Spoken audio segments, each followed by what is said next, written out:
He was a vassal who acted like a king, a rebel who ruled from Egypt's shadow.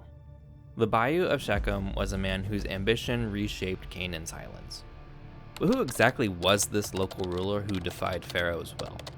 And how did his story become a pattern echoed centuries later in the Bible of all places? Let's dig in.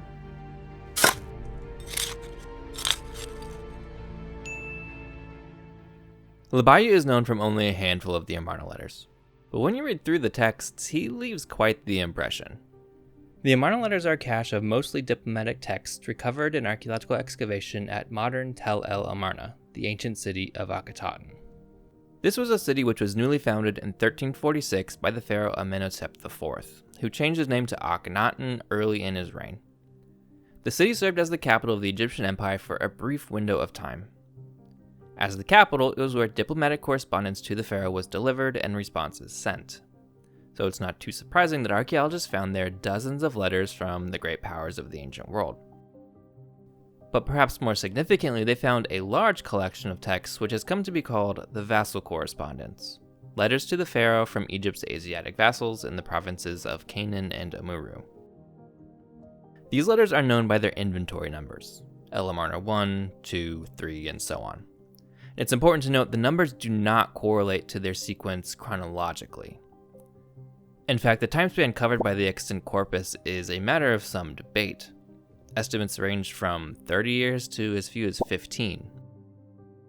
The earliest letters apparently date to the reign of Amenhotep III and were brought to the new capital, and the archive ends by the second year of Tutankhamun when the capital was moved. So, as an important caveat, while we're going to look at several letters and try to reconstruct a sequence of events, we want to make clear that this is a bit speculative, and the sequence of events should be taken with a grain of salt. Some of what we say may be argued to be out of order chronologically, but the overall picture we present, we believe, is consistent with the textual record as a whole. And we do hope to look at the Amarna period in greater depth in the future, so we just want to get enough context now to make sense of the Bayou story. When we dig into the Amarna correspondence, we see that the province of Canaan was administered by Egypt, but in the mid-14th century, the pharaoh maintained a largely hands-off approach. There were Egyptian officials who oversaw the region, but they didn't exert a lot of control. The people of the region were organized into small city-states that were ruled by local kings, but are referred to by a variety of terms in the texts. Terms sometimes translated as mayor or ruler or just king are used to reflect the indigenous socio-political organization of the land. There were cities which ruled over a small agricultural region with a few smaller towns. The size of these political units varied. In the more densely occupied coastal regions and inland valleys, the kingdoms were pretty small. In the hilly, more rugged terrain, the polities tended to be larger. Apiru, for example, was sizable but was not densely populated. The highlands of the province of Canaan were dominated by three kingdoms of above-average size centered at Shechem, Jerusalem, and Hatzor. But archaeological surveys suggest the highlands were truly sparsely populated, and much of the territory of these kingdoms may have been something like no man's land. An unruly space that may have been formally claimed by one state or another, but was de facto outside the control of anyone. The textual evidence is not entirely clear as to how many political entities there were in the region at the time, and scholars continue to debate this. It's probably best not to even assume the number was static. But scholars debate whether certain towns were their own center or were subordinate to other centers. For example, Ashdod is not mentioned in the Amarna Letters, but is mentioned in other Late Bronze Age texts. So how should we factor that city into the Amarna political landscape? Should Debir be considered a center? Khirbet Rabud, identified as Debir, shows evidence of imported finewares and clear Late Bronze Age occupation. Some scholars identify it as a major center in the southern highlands, others exclude it. And this is the case for several places. So as it stands, we're relatively safe to say there were between 15 and 20 city-states at any given time in the province of Canaan. And beyond the number of sites, their territoriality is also much discussed. A common method of modeling this is using Thesan polygons. This is a method of delineating a space where you take a series of points, in this case 14th century city-state centers, and then all the space that is closest to each point is grouped within one region. When we apply this methodology to the Amarna sites, it looks something like this. Now, this is a fine method when it's maintained as an abstract heuristic. The saying all models are wrong but some are useful seems to apply pretty well here, because this has significant limitations. For example, humans don't live in straight lines, and this ignores topography, it ignores hydrology and rainfall, it ignores roadways and passes through rough terrain, it ignores sacred landscape. It has a lot of limitations. And we know it's not entirely accurate because there are sites that we know were affiliated with one site but fall within the polygon of a different site. For example, the Amarna Letters make clear that Kiltu, or Kela, belonged to Gath, but here it falls within the polygon of Lachish. So again, it can be helpful as a starting point, but has a lot of limits.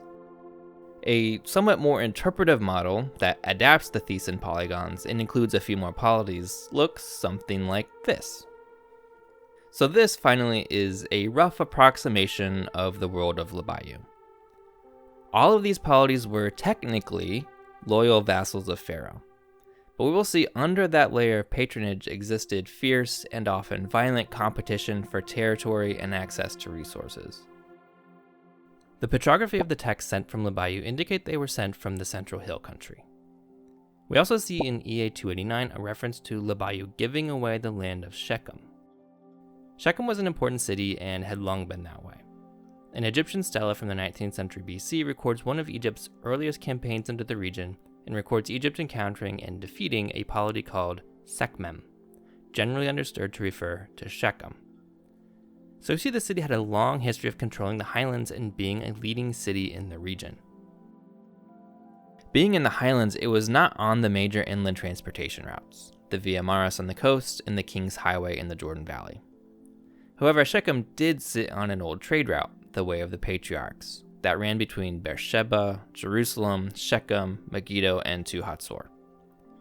So not only did it sit on a trade route, but it sat between two vital trade routes, essential for Egypt's commercial and military contacts for the north in Syria and the Lebanese coast.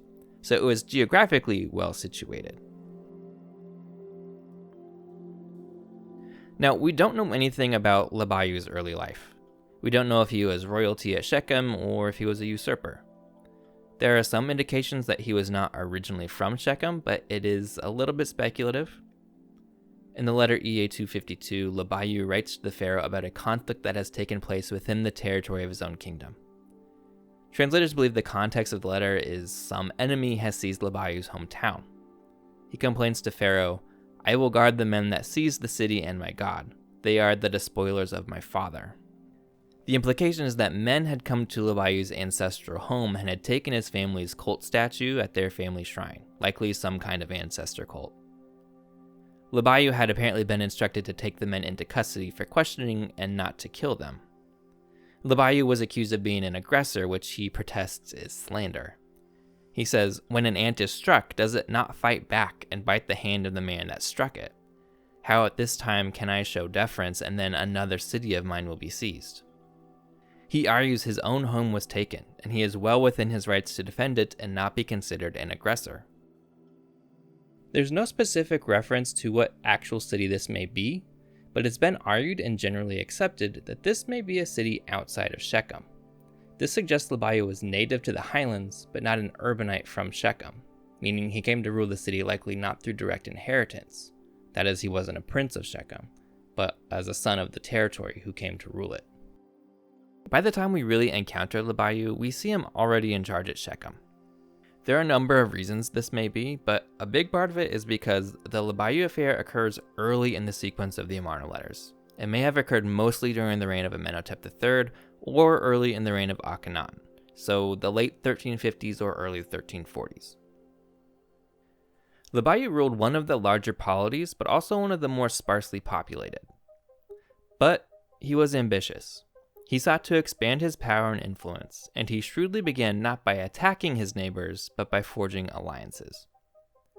From references in other letters, we surmise he allied with Milkilu, the king of Gezer. The king of Gezer's father-in-law was Tagi of Ginti Kermel, or Gath Carmel, who also supported the growing coalition. Libayu also found a kindred spirit in Balu Mechir.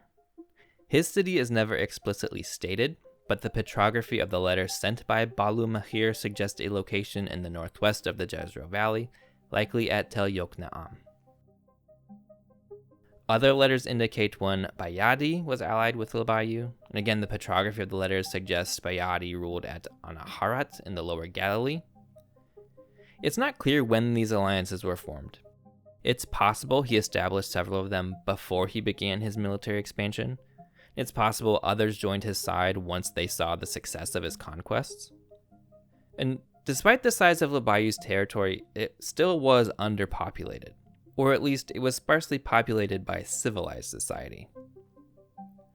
Libayu, fairly or not, became associated with the apiru. This was a social class of people who were uprooted from their original social context. Scholars recognize a kind of apiru cycle, a pattern we see in the textual sources across the Near East. The pattern is that, for some reason or another, a person is uprooted from their social setting. They may have gone into debt, they may have committed a crime, or even just a major social faux pas. They may be fleeing corvée obligations. There's all kinds of possible reasons one may flee their social setting and become apiru. And as apiru, people move from place to place and often formed into bands of similarly situated people. Apiru often served as mercenaries, they often resorted to brigandry, and they often coalesced around charismatic leaders. So in the sparsely settled highlands, apiru were apparently plentiful, and Libayu was accused of employing them. Now, as a counterpoint, in the Amarna Letters, accusations of being apiru are frequent, and it's not always clear if the accusations are accurate. Did someone actually ally with the apiru, or was apiru used like a slur, a way to denigrate an opponent and delegitimize them? It's not always clear, and so we should be cautious and recognize these letters were not always entirely truthful. They were also appeals to Pharaoh to persuade him to support their cause, whatever that may be. And to accuse one of working with apiru, people outside the law, associated with lawless behavior, would surely get the Pharaoh and his army to side with you. These accusations were leveled against Abdi-Ashirta and his son Aziru in the kingdom of Amuru, which were probably accurate and fair, but they were first leveled against Libayu. And while not all accusations of cooperating with the apiru were legitimate, it's widely accepted that Libayu did incorporate the apiru into his strategy of expansion. EA 289 was written after Libayu died, but it asks rhetorically, are we to act like Libayu when he was giving the land of Shechem to the Abiru? The implication is that everyone knew Libayu was giving land in the kingdom of Shechem to apiru, ostensibly in return for their military service. He may have maintained a level of plausible deniability in his dealings with the apiru and made his sons deal with them, as in an appeal to Pharaoh he says, I did not know that my sons were consorting with the apiru. I herewith hand him over to Adaya. We should take this with a heavy dose of skepticism. He almost certainly knew of his sons' dealings, as they seem to have been an integral part of his coalition. So, with his allies and his mercenaries, Libayu set out to expand his territory. Again, we don't know the specifics of his strategy or how quickly even he went about this plan, but as we'll see, he certainly did have a strategy. What we can say with a measure of confidence is that Libayu focused his expansion northward, toward the Jezreel Valley and into Transjordan. At some point, he seized Pechal, modern Pella, and placed one of his sons, Utbalhu, in charge, bringing part of Transjordan south of the Yarmouk River under his sway. Libayu's sons would be nearly as notorious as their father. And with the family members secured at Pechal, alliances were secured with Ashtaroth in the Haran region. A later letter from Ashtaroth, or Ashtartu, notes conflicts with Hatzor, and that Hatzor had taken a few cities from the king of Ashtaroth. This has been interpreted as Hatzor's attempt to exert control over the trade routes moving north from the Jezreel Valley and the Jordan Rift Valley, also likely what Libayu sought with the conquest of Pechal and alliance with Ashtaroth. We also know Libayu targeted Megiddo, a city on a strategic location overlooking the Jezreel Valley. EA 244 was written by Biridia, the king of Megiddo, to the Pharaoh. In it, he complains, since Pharaoh has removed his army, Libayu has waged war against me. We are thus unable to do the plucking, that is harvesting, and we are unable to go out of the city gate because of Labayu. When he learned the archers were not coming out, he immediately determined to take Megiddo. May the king save his city lest Labayu seize it. Look, Labayu has no other purpose. He seeks simply the seizure of Megiddo. From this letter, it seems that a contingent of the Egyptian army was kept at Megiddo, and for some reason it had been recalled. Some scholars posit it may have been to celebrate a said festival of Amenhotep III, or to aid in the transition of kings from Amenhotep III to his son Akhenaten. There's no indication textually or archaeologically that Megiddo ever fell to Labayu. However, the text indicates Labayu was successful in other places, perhaps because of a decreased Egyptian presence in the region. He attacked a city ruled by a man named Yashdada. The city is not explicitly named, but Yashdada was forced into exile and his city must have joined Shechem's coalition. Some scholars identify the city with Ta'anak, as he was forced out by the men of Ta'anak. The text can be read to indicate that the men of the city sided with Labayu and forced their king into exile. However, some scholars doubt Ta'anak was Yashdada's city and was instead just a city allied with Labayu, as Ta'anak lacks significant LB2A finds at the site, suggesting it was not a significant center in the Amarna period. We can also note that Ginti Padala or Gath Padala was taken by Labayu at some point. Letters written by Ba'lu Ursag, the ruler of Rehov, refer to Ginti Padala as the city which Labayu has taken. Petrographic analysis of the letters from Ginti Padala indicate it was in the Jezreel Valley, likely to the west-southwest of Rehov, suggesting Labayu was pressuring Rehov itself. He also sees the cities of Shunama, Bukuna, and Harabu. Given the proximity of Puhal, this isn't too surprising. What may be surprising is how close this was taking place to Bet Sha'an, a major Egyptian center, and one of only a handful in the entire region. Perhaps due to his success, Gath would join his alliance. We see in EA 283 that the king of Gath had to report to Pharaoh, ostensibly because he had supported the Shechem coalition. We see at this point that Labayu had, through alliance and conquest, extended from his capital in the highlands down to the Shfela, that is the hilly region between the coastal plain and the highlands, to the coastal plain itself. He had a foothold near the Carmel range and the fringes of the Jezreel Valley. He had a foothold in Transjordan, and likely had friendly connections in the Haran on the way to Damascus. He was opposed by Rehov, Megiddo, Akshaf, Akko, and likely Hatzor. It's not clear where Shamhuna stood. It would have been a tempting target for Labayu, as securing it in his coalition would have enveloped his enemies. Some indications in EA 245 suggest Shamhuna was at least friendly to Labayu, if not entirely within his orbit. Labayu had effectively divided the region of Canaan in two. Kingdoms loyal to the pharaoh were separated from one another. Shechem controlled parts of all the major overland roads leading from Egypt into Syria. A tablet found in excavation at Bet Shan in the early 90s appears to be a part of a correspondence in the Amarna tradition. Only part of the letter is extant, and its translation is debated. One translation is, "To Labayu, my lord, speak. Message of Tagi, to the king, that is Pharaoh, my lord. I have listened carefully to your missive to me," and then it breaks off. However, others translate it as, "To Labayu, my lord, speak. The word of Tagi to the king, my lord. I have heard your message to me," and so on, before it breaks off. If this translation is preferred, and again it's not clear if it should be, we would have Tagi of Ginti Kirmel referring to Labayu as king, which would certainly cast new light on the ambitions of Labayu. From an Egyptian perspective, this obviously could not stand. Members of the coalition were called to come answer to Pharaoh. Milkalu of Gezer was apparently called to court, and while he was gone, Labayu came to Gezer and aired his grievances, likely trying to instigate the city to rise against Milkalu. He confesses to Pharaoh in a letter that he did enter Gezer and spoke there, but he claims he only spoke well of Pharaoh. The ruler of Gath likewise was summoned to appear before Pharaoh. Labayu himself was ordered to defend his actions, which is likely the reason behind letters EA 253 and 254. Pharaoh must have been unmoved, because he instructed his vassals to capture Labayu alive and presumably unspoiled, so he could be sent to Egypt for questioning. This did not happen, as we see detailed in EA 245. This letter is sent from Berechiah, ruler of Megiddo. This is based in part on the contents of the letter, but also the petrography. In it, the pharaoh's instructions are restated.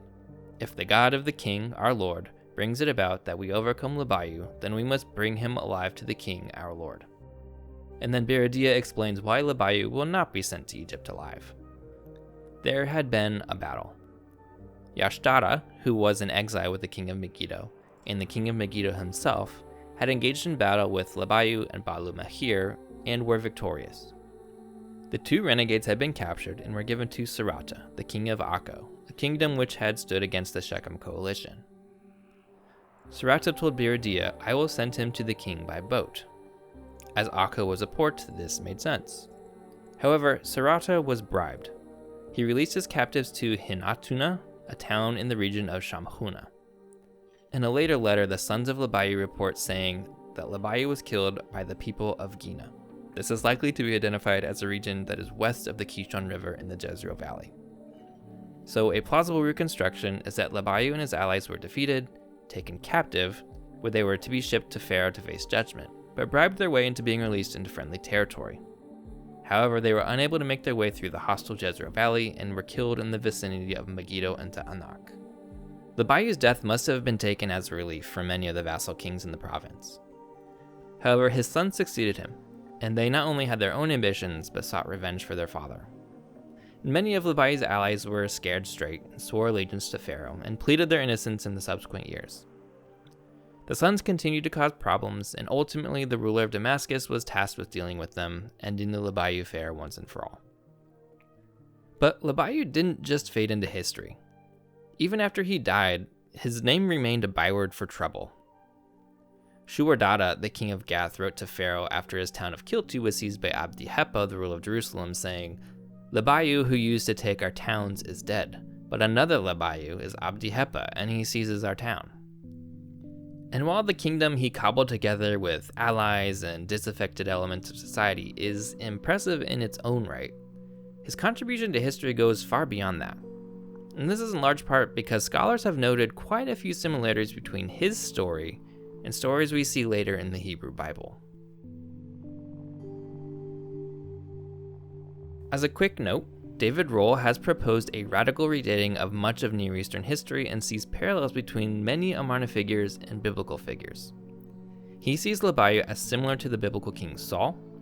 They both ruled in the highlands, they were both killed in the Jezreel Valley, and they both had sons whose names translate to man of Baal. And Rohl also identifies several figures mentioned in a letter sent by Libayu's sons as biblical figures. Tadua he sees as David, Ayab is Joab, and Yeshua is Jesse. And this may seem tempting superficially, but the redating causes more issues than it solves and is not accepted by any mainstream scholar. But the similarities with Libayu and biblical figures is striking. Other scholars have noted how similar elements of the Libayu story are with the accounts of Abimelech in Judges 9. This is the story of a man who became king of Shechem, the son of a Shechemite concubine, who was supported by the local lords of Shechem who hired reckless scoundrels who became his followers. He ruled for 3 years before being overthrown, being killed by a woman who dropped a millstone on his head. There are striking similarities between the story of Abimelech and Libayu, to the point some think the biblical story of Abimelech is a retelling of the Libayu story within an Israelite tradition. Now, this may push the evidence too far, but in the Abimelech story, we see the beginning of a pattern. And that pattern does continue with the story of Saul.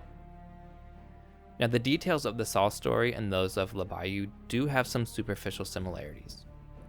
But what I find more interesting is the strategy Libayu pursued we see mirrored in Saul's story. Libayu expanded out of the highlands, pushing outward in all directions. He expanded into Transjordan and seized partial control of the major trade routes through the land. Access to the Jezreel Valley would have solidified control over these trade routes and gained a fertile agricultural valley. But the Jezreel did not fall as easily, and ultimately led to Libayu's demise. We see a very similar pattern in Saul. He was not based at Shechem, but on the Benjamin Plateau at Gibeah. According to the book of Samuel, Saul expanded into Transjordan, especially in the region of Gilead and around the Jabbok River. He expanded into the northern highlands, while the southern highlands were more resistant. Saul had tribal allies in the Galilee, but had difficulty securing the Jezreel Valley. The book of Samuel recounts that Saul was killed fighting in the Jezreel Valley, and his body was displayed on the walls of Bet-Shan. The archaeologist Israel Finkelstein has called Saul the last Labayu. He suggests as Labayu's rise caught the interest of the 18th dynasty and forced them to act, so too Saul's expanding territorial state drew the attention of the 22nd dynasty, who was expanding their interest in the region. But Saul's mirroring of Labayu is seen not only in Saul, but in the Almorites in the 9th century as well. In the 9th century, the kingdom of Israel grew and developed along a similar pattern. Israel Finkelstein and Nadav Naaman argue that the archaeological pattern indicates a similar mode of expansion from consolidating control over the highlands on both sides of the Jordan before establishing control over the Jezreel. Now, these similarities don't mean that the Hebrew Bible is copying the Amarna Letters. It doesn't mean that the Labayu story was told and retold and we get an Israelite version of the story in the Bible. Labayu, Abimelech, Saul, and the Almorites are all presented as quite different. Instead, what we see is a pattern of political growth and consolidation modeled first by Labayu, but then reenacted in subsequent centuries. Labayu began a process we don't see finally fully realized until half a millennium later under the Almorites. Labayu's story is interesting to me not only because he was a charismatic and polarizing figure, but because his story has become part of a much larger narrative, in a way that certainly would have surprised him. He was the first in a long history of enterprising and charismatic men who drew strength from the margins of power. The same hills that Labayu started in would be the backdrop to the stories of men like Saul and Ahab. And his life helps us understand and contextualize those much more famous stories. So Labayu's life is not just some esoteric curiosity distilled from a collection of old tablets, but our first data point in a much larger story of men who found the resolve to turn instability into opportunity and found in the chaos of Canaan not ruin, but possibility.